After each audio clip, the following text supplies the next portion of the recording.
नमस्ते। अगर आप 40 प्लस वुमन हैं और पेरी मीनोपॉज़ल स्टेज में हैं, तो आई एम श्योर आप सबको स्लीप प्रॉब्लम्स, मूडीनेस, हॉट फ्लैशेस ऐसी दिक्कतें आ रही होंगी और आपका वेट गेन जो है वो कम नहीं हो रहा होगा। तो आज मैं आपको 4 ऐसे टिप्स बताऊंगी जिससे आपका वेट लॉस भी होगा, स्पेशली आपका वेस्ट साइज रिड्यूस होगा। सो वेट लॉस इस स्टेज में आपने कोई भी ऐसी रिगरस चीज़ नहीं करनी, लाइक हाई इंटेंसिटी वर्कआउट करने शुरू कर दें या क्रैश डाइट्स पे चले जाएं, या जैसे हम ऑनलाइन वायरल वीडियोस देखते हैं कि इतना प्रोटीन है तो प्रोटीन ही खाते जाएं।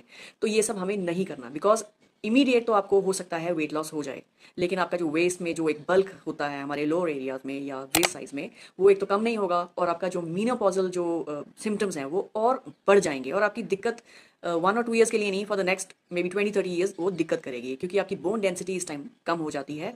बिकॉज जब आप पेरीमेनोपॉजल स्टेज में होते हैं, आपका hormone like estrogen it takes a dip, तो उसकी वजह से आपको बड़ा डेड एंड मूडीनेस और आपको लोनलीनेस, काफ़ी चीज़ें ऐसी यू फेस। तो आपको आज मैं सिर्फ 4 ऐसे तरीके बताऊंगी जिससे आपने आहिस्ता से आराम से वेट लॉस करना है, और वो चीज़ें आपने 4 ज़रूर अपनी डाइट में इनकॉर्पोरेट करनी है।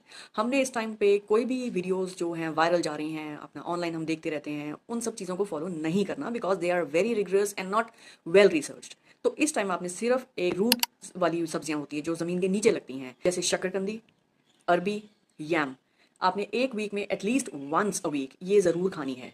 ठीक है, it is rich in so many different compounds. आपका हाई फाइबर रहेगा, आपकी गट हेल्थ को ख्याल रखेगा, हर चीज़ आपको उससे पर्याप्त मात्रा में मिलेगी। सो दूसरी ऐसी चीज़ है लेग्यूम्स। यस, कलरफुल लेग्यूम्स, जैसे कि राजमा हो गई, रोंगी हो गई, सोया हो गई, ये सारे डिफरेंट डिफरेंट कलर्स के हमें लेग्यूम्स, जिससे हमें फॉलिक एसिड, हाई प्रोटीन, इन सब चीज़ों से पर्याप्त मात्रा में मिलेगा। हमने कोई भी ऐसी फैंसी चीज़ नहीं ट्राई करनी इस टाइम पीरियड में कि जो, जैसे हम सब चीज़ें मिक्स कर देते हैं, डिटॉक्स वाली चीज़ें डाल देते हैं, we make so many other smoothies एक प्रोटीन की इतनी अमाउंट लेने के लिए, हमें ऐसा कुछ भी नहीं करना है। और वंस अ वीक आपने ये सब्जियां ज़रूर लेनी है। And third is our fats. अब हम फैट्स के लिए आजकल कितना कुछ चल रहा है, like nuts and seeds and all this stuff.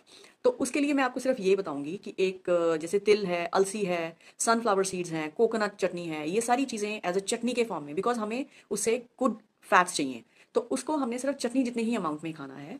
तो आपने या अपने किसी भी मील में, it could be your lunch और it could be your dinner, आपने ये चटनी ज़रूर खानी है। या तो आप तिलों की चटनी बना लीजिए, या आप अलसी के सीड्स की चटनी बना लीजिए, कोई कोकोनट चटनी बना लीजिए, या कोई भी ऐसी सीड्स की चटनी जो आपके लोकल एरिया में मिलती है। You can make that and have it in the same amount, जितने में आप चटनी आप खाते हैं उतनी ही आप खाइए लंच में, रोटी या जो भी आप खाते हैं उसके साथ। Now the fourth thing is, जो आपको खाना बहुत ज़रूरी है रोज़ाना, 1 से 2 डेट्स, विच इज़ खजूर।